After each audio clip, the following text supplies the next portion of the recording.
Good evening. Market വ്യൂവിലേക്ക് സ്വാഗതം. ആദ്യം headlines. ധനനയ പ്രഖ്യാപനത്തെ തുടർന്ന് വിപണികളിൽ നിരാശ. നേരിയ നേട്ടത്തോടെ വ്യാപാരം അവസാനിപ്പിച്ച് സെൻസെക്സും നിഫ്റ്റിയും. തുടർച്ചയായ 10ാം ദിവസവും നേട്ടം തുടർന്ന മിഡ് ക്യാപ് ഓഹരികൾ. ഡോളറിനെതിരെ 0.2% ഉയർന്ന് 83 രൂപ 43 പൈസയിൽ ക്ലോസ് ചെയ്ത് രൂപ.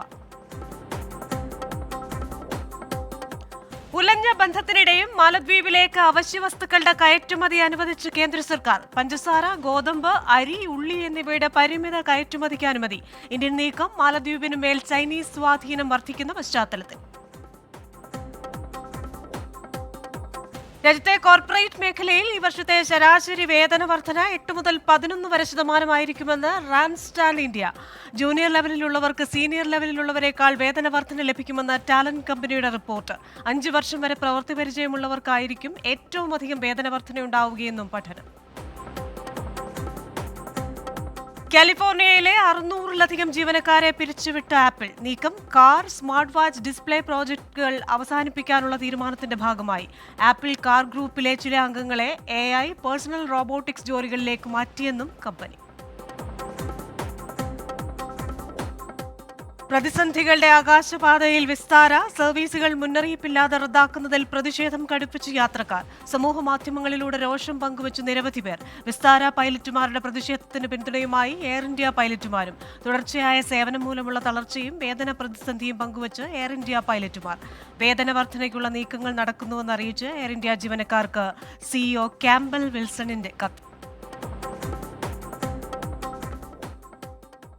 അടിസ്ഥാന പലിശ നിരക്കുകളിൽ ഒരു മാറ്റവും വരുത്താതെ ഇന്ന് റിസർവ് ബാങ്ക് ധനനയം പ്രഖ്യാപിക്കുന്നു. അതിനുശേഷം വിപണികളിൽ ഒരു നിരാശയാണ് ഉണ്ടായത്. പിന്നീട് വിപണികളിൽ നമ്മൾ കണ്ടതൊരു ചാഞ്ചാട്ടമാണ്. ഒടുവിൽ നേരിയ നേട്ടത്തോടെ സെൻസെക്സും നിഫ്റ്റിയും വ്യാപാരം അവസാനിപ്പിക്കുന്ന ഒരു കാഴ്ചയാണ് ഇന്ന് കണ്ടത്. ഇനി ദേശീയ ഓഹരി വിപണിയിലേക്ക് വന്നാൽ 0.95, ഏകദേശം 1% ഉയർന്ന് 22,513 ഇന്ന് വ്യാപാരം അവസാനിപ്പിച്ചത്. ഉയർന്ന നിലയിൽ തന്നെയായിരുന്നു ഇന്ന് നിഫ്റ്റി വ്യാപാരം അവസാനിപ്പിച്ചത്.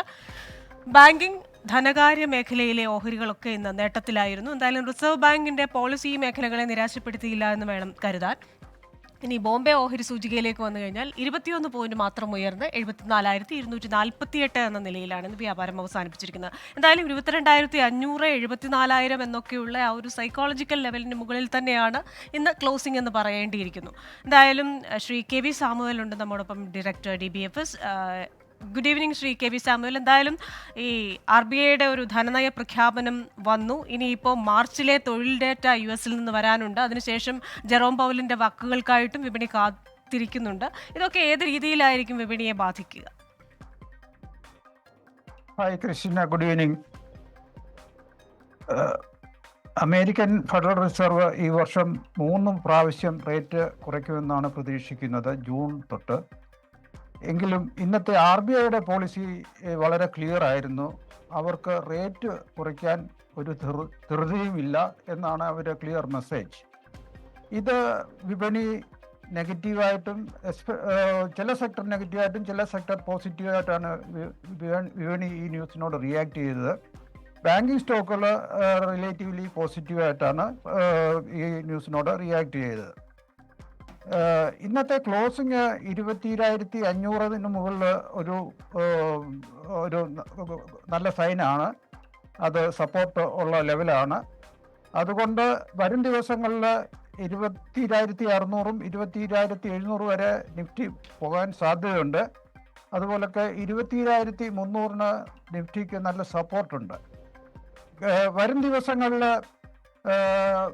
ഒരു റേഞ്ച് ട്രേഡിംഗ് ആണ് നമ്മൾ അടുത്ത ആഴ്ച ആദ്യം പ്രതീക്ഷിക്കുന്നത്. കാരണം ഈ RBIയുടെ പോളിസി കഴിഞ്ഞിട്ട് മാർക്കറ്റിന് ഫ്രഷായിട്ടൊന്നും കിട്ടിയില്ല. അതായത് ഈ ലോങ് ടേമിൽ ഇൻട്രസ്റ്റ് റേറ്റ് ഉയർന്നു തന്നെ നിൽക്കുമെന്നുള്ള ഒരു ന്യൂസിൻ്റെ വെളിച്ചത്തിൽ മാർക്കറ്റ് അടുത്ത ആഴ്ച റേഞ്ച് ബൗണ്ട് ആയിരിക്കുമെന്നാണ് പ്രതീക്ഷിക്കുന്നത്.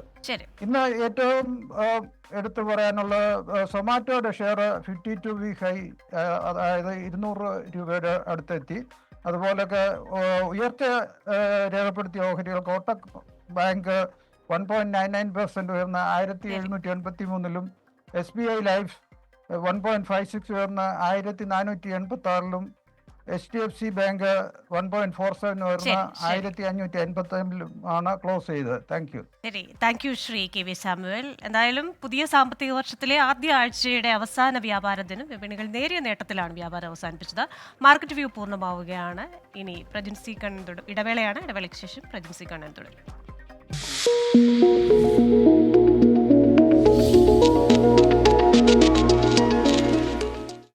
DBFS മാർക്കറ്റ് വ്യൂ സമർപ്പിക്കുന്നത് DBFS wealth management and non banking finance.